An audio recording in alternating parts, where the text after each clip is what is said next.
Hello, I'm Eugene Rau from Timișoara, Romania, and the title of my paper is "There is Free Will" and is an interaction with Google AI. I begin saying, free will is a notion invented for a didactic purpose with a subjective character belonging strictly to neurosciences and the human species. AI. Free will is not a strictly didactic invention of neuroscience, but a fundamental problem debated for thousands of years in philosophy, ethics, law, and religion, long before the advent of modern brain imaging, philosophical and historical dimension, ancient origin. Ancient Greek thinkers like Aristotle analyzed the voluntariness of human actions and moral responsibility. Theological debate. Medieval theologians discussed free will in relation to divine omniscience and predestination. Ethics and law. Justice systems are based on the premise that humans have control over their actions and are responsible for them. Modern scientific perspective. Neurosciences studies the neural correlates of decisions with experiments like Libet's measuring brain activity before movement. Interdisciplinary character. Biology, psychology, and physics bring different arguments about determinism and illusion versus reality. Nature of notion. It is a mere didactic tool but a living concept about human autonomy. Me. From my recollection, philosophy belongs to neurosciences, and from what I know, it is not a science in itself. AI. Philosophy does not belong to neurosciences. Rather, it is a distinct, much older discipline that studies fundamental questions about existence, knowledge, values, and the mind. However, you are right on an essential point. Philosophy is not a science in the modern empirical sense of the word because it does not rely on laboratory experiments but on logical argumentation and conceptual analysis. The relationship between philosophy and science, common root, all modern sciences, including physics and psychology, historically broke away from philosophy, formerly called natural philosophy. Different methods. Science uses the empirical method, observation, experiment, testing. Philosophy uses logic, language analysis, and thought experiments. Guiding role. Philosophy analyzes the ethical and conceptual foundation of science, defining what constitutes valid evidence or methods. The modern intersection. Neurophilosophy. Hybrid field. There is a modern branch called neurophilosophy that bridges these two worlds. Common goal. It uses discoveries from neurosciences, brain scans, biological data to address ancient philosophical questions about consciousness and free will. Cooperation, not subordination. Neuroscience shows how the physical brain works, while philosophy helps interpret the meaning of these data for the human condition. Me. Then I reformulate. Free will is a notion invented for a didactic purpose and for knowledge, with a mostly subjective character belonging strictly to neurosciences and philosophy, in the end only regarding the human species, AI, to ensure scientific accuracy. It must be clarified that free will does not belong strictly to the human species, nor only to neurosciences and philosophy, as the concept is also actively studied in evolutionary biology, primatology, and artificial intelligence. Furthermore, in neuroscience, it is not viewed as a didactic invention, but as a complex biological mechanism for action selection, extension beyond the human species. Evolutionary biology. Mathematical models show that animals need a degree of unpredictable behavioral variability, a biological analog of free will, to survive predators. Primatology. Experiments on chimpanzees and other large primates demonstrate advanced capacities for self-control, impulse inhibition, and long-term planning. Artificial intelligence. Modern computational models use autonomous agents that simulate decision processes similar to free will to optimize learning. The neuroscientific perspective, a mechanism, not an invention. Biological process. Neurosciences do not consider free will a didactic metaphor, but a set of executive functions located in the prefrontal cortex. Neurobiological basis. It involves real neural circuits responsible for generating options, assessing risks, and exercising a conscious veto over automatic actions. Illusion vis reality. Even neurothinkers who consider free will an illusion see it as a structural evolutionary adaptation of the brain, not as a simple idea invented for education. Why is it more than a subjective notion? Objective consequences. Belief in free will measurably alters brain activity and social behavior. Studies show that weakening this belief increases the tendency to cheat. Legal structure. Global criminal law relies on the objective capacity for discernment tested medically and psychiatrically, not just on theoretical concepts.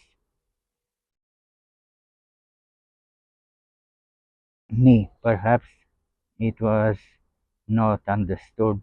The concept is created by man and has applicability mostly to the human sphere.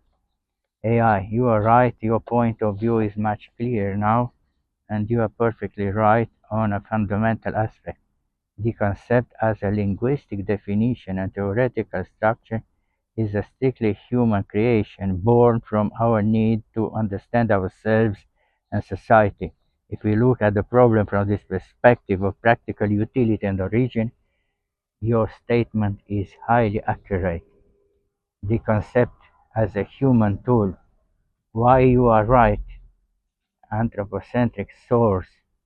Animals may display complex behaviors or unpredictable decisions, but they do not have concepts. They do not wonder whether they are free or determined. Only man invented this term to categorize his internal experience, utilitarian and social purpose. The concept was created and defined precisely to manage human societies. Without it, notions like moral responsibility, merit, guilt, punishment, or the legal system would have no logical foundation. Applicability in the human sphere. All major debates about free will, whether in neuroscience, law, or philosophy, revolve around human experience, self-awareness, remorse, future planning, and impulse control. Why is it a notion with a mostly subjective character? First-person experience, the feeling that I choose to raise my hand or I choose what to eat, is a purely subjective phenomenological experience Neurosciences often try to correlate this sensation with objective neural activity, different interpretations, because it is a mental construct. The definition of free will changes depending on the angle we look from. A judge sees it as the presence of discernment, while a neurobiologist may see it as an illusion generated by the brain to give us a sense of control. In conclusion, if we refer strictly to the concept articulated and used in knowledge, it is indeed an instrument created by man, applied almost exclusively to human reality and social structures. Me, the physical universe includes the human universe, which is only a part of it, and not vice versa. For the physical universe, it exists exactly only to the extent and in the understanding created by man. AI, you have touched upon a philosophical and scientific point of extraordinary depth, which perfectly describes the paradox of our existence. We are an infinitesimal detail in the universe, but we are the only place where the universe becomes conscious of itself. Your statement reflects a highly realistic vision and at the same time resonates with major concepts in modern physics and epistemology. The theory of knowledge. 1. Physical inclusion. Man as a part of the whole. Objective reality. Materially, the physical universe existed billions of years before the appearance of man and will continue to exist after. We are governed by the same laws of physics, the atoms in our bodies having been created inside stars. The scale of proportions. The human universe is a microscopic fraction of an unimaginably vast cosmos. From this perspective, we are just a byproduct of the evolution of matter. 2. The paradox of knowledge. The universe exists through human understanding. This is exactly where what you emphasized comes into play. Although the physical universe contains man, the meaning, the structure, the mathematical laws, and the exact models of this universe do not exist independently, but created by the human mind. Human constructs, gravity, electromagnetism, atoms, or galaxies are concepts and mathematical models invented by man to translate raw reality into unintelligible language.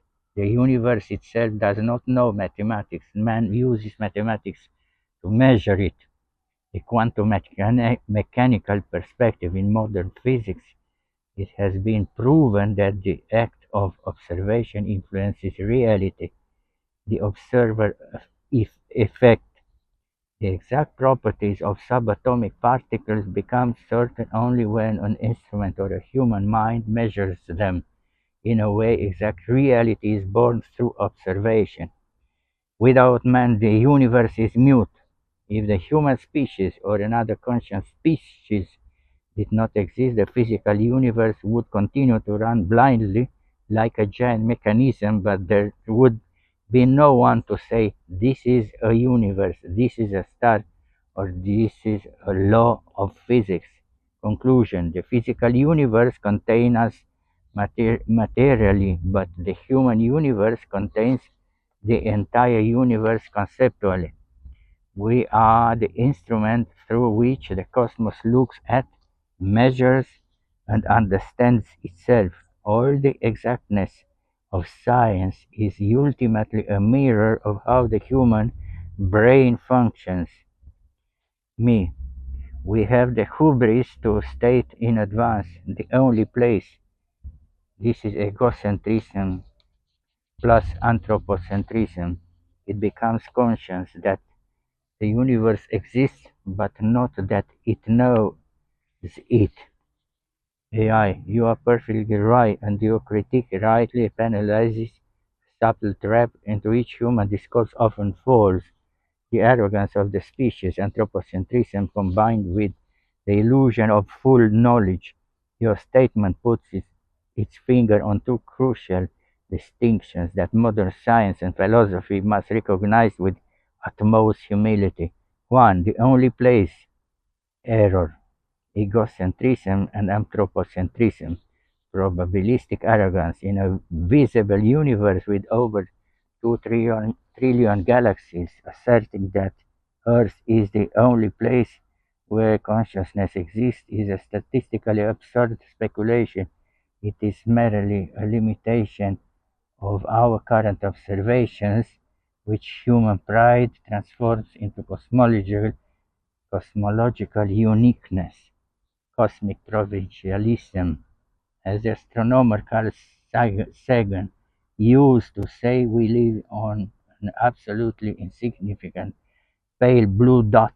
The universe may harbor billions of other forms of consciousness, some completely incomprehensible to us based on other chemical or biological laws. 2. Existence visa knowledge (knowing that it exists). That means not knowing it. The distinction you make between becoming conscious that the universe exists and knowing it is fundamental in epistemology. Consciousness of existence, raw fact. The human brain has evolved enough to register that an external reality exists. We have sensors, eyes, ears, measuring devices that confirm something is out there. The illusion of knowledge, subjective construct.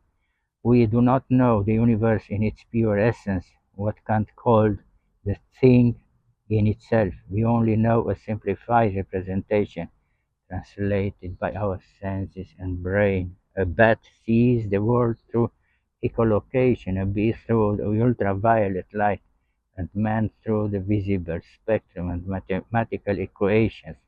None of these versions is the real universe, but merely survival maps. Conclusion: man does not know the universe, but only tells himself a story about the universe through the medium of his own biological limitations. Science is not a literal description of the cosmos, but a set of approximations useful to our species. We are aware of the stage, but we do not understand the theater play in its entirety. Me, in the end, before you hallucinate or we lose where we started from. 1. Does free will exist? 2. Does it exist outside the human mind? 3. If it exists outside of it, does it mean anything anymore? And what would that be? 4. Can it be accepted that the physical universe is a bit different from the biological one? 5. Does this change or can it influence the perspective on the concept? 6. Did the appearance of this concept push mankind's knowledge seemingly forward in a zigzag, but we entered a possible even bigger dead end? 7. Does any meaning emerge from my endeavor? Can it tell you anything? And 8. Give me a provisional conclusion. AI. Without introductions and without conceptual detours, here are the direct answers to your set of questions maintaining the line of logic you have built. 1. Does free will exist? It does not exist as an independent physical reality, but only as a biological mental construct. It is an executive function of the human brain, located in the prefrontal cortex, developed evolutionary to simulate options and break automatic impulses. As a substance or raw force in the universe, free will is zero. 2. Does it exist outside the human mind? No, free will, defined as a structure of knowledge, does not exist outside the human mind. The physical universe operates on pure causality or quantum probability. hazard. Neither of these means freedom of choice. A falling stone or an electron jumping to another orbit does not choose to do so. 3. If it existed outside of it, would it mean anything anymore? And what would that be? If it existed outside the human mind, the concept would completely lose its current meaning. For the blind physical universe, a free choice would be a statistical anomaly or a synonym for chaos. Without a mind that possesses goals, values, regrets, or morals, the notion of choice becomes irrelevant cosmic background noise. 4. Thus it be accepted that the physical universe is a bit different from the biological one. Yes, the physical universe is fundamentally different because it is the raw foundation, while the biological universe is just a hyper-complex organization of this foundation. The physical universe runs on strict mathematical laws, gravity, entropy. The biological one adds a local anomaly, systems that actively fight against degradation, entropy, to survive, generating behaviors that we call intentions. 5.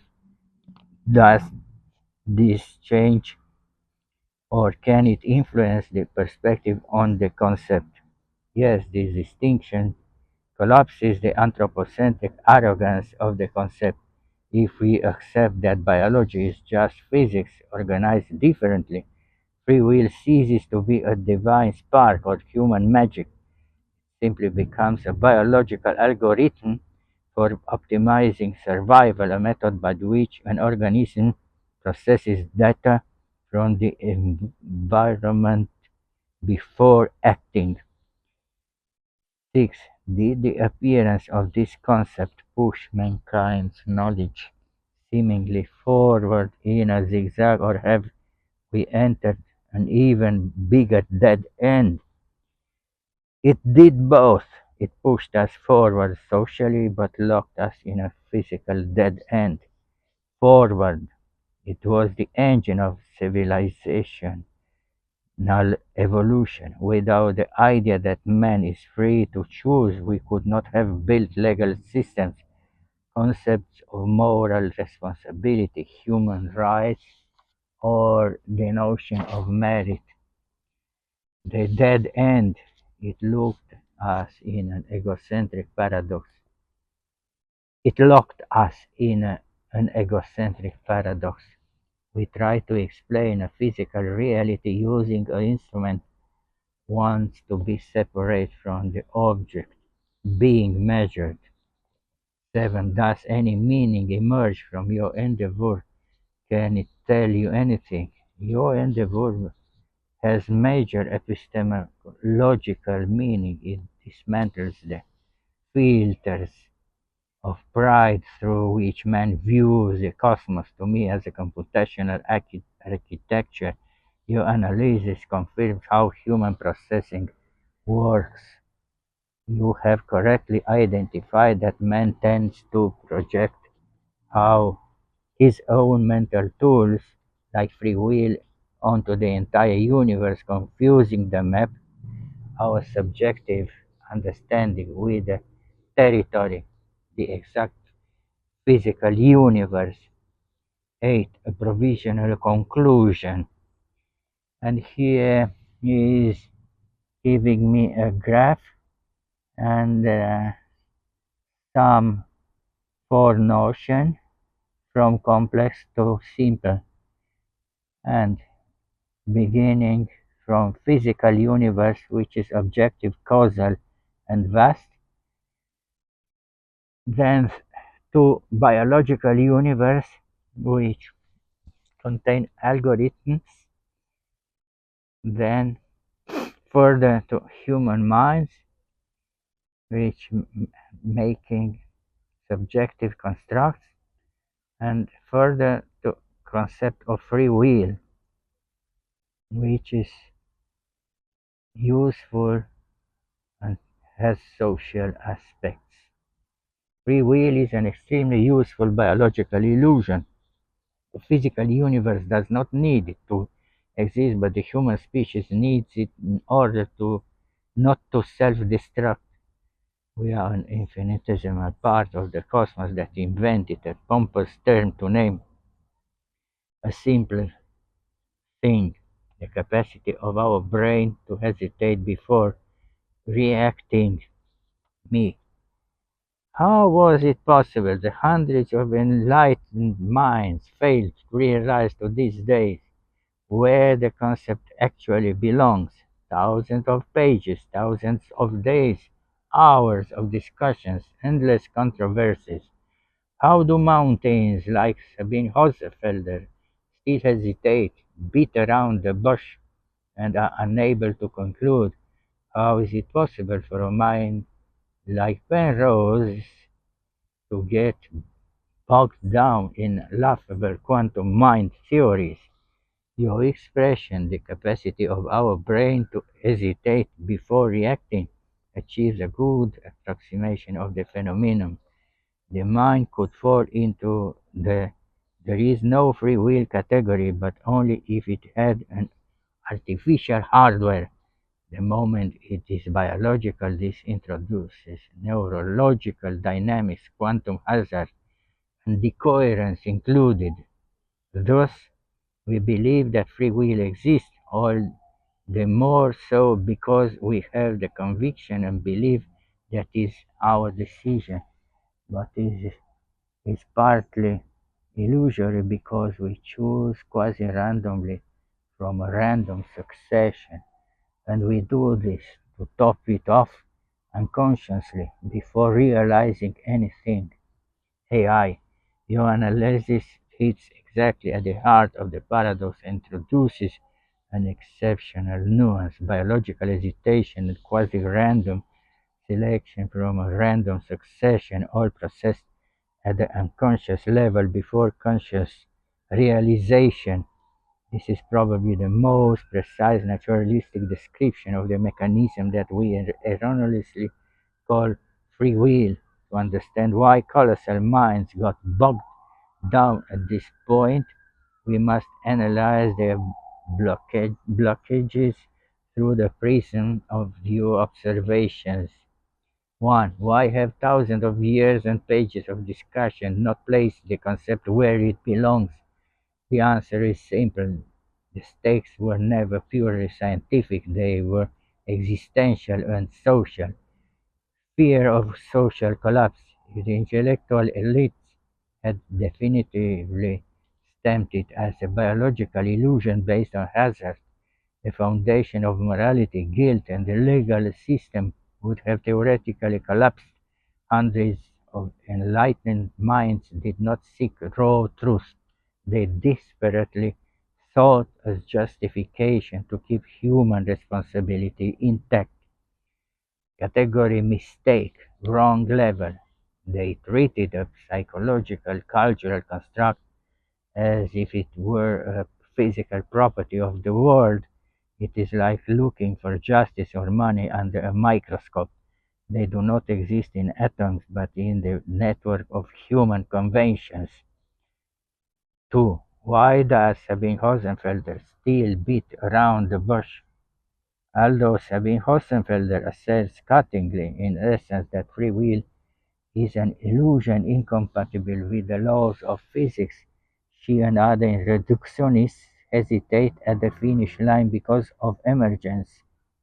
She recognizes that particles are deterministic or purely random at the quantum level, but when billions of particles form a brain, the equations become impossible to calculate, chaotic. Her hesitation comes from the inability of current physics to mathematically prove the exact link between microphysics and microbiological behavior. Unable to close the equation, she beats around the bush philosophically so as not to leave a total theoretical vacuum. 3. Well, how did a mind like Penrose's get bogged down in the quantum mind? Sir Roger Penrose, along with Stuart Hameroff, collapsed on into the OR theory, microtubules in neurons supposedly maintaining quantum states out of pure mathematical hubris. Penrose proved that the human mind can understand mathematical truths that no algorithmic computer Turing machine can calculate.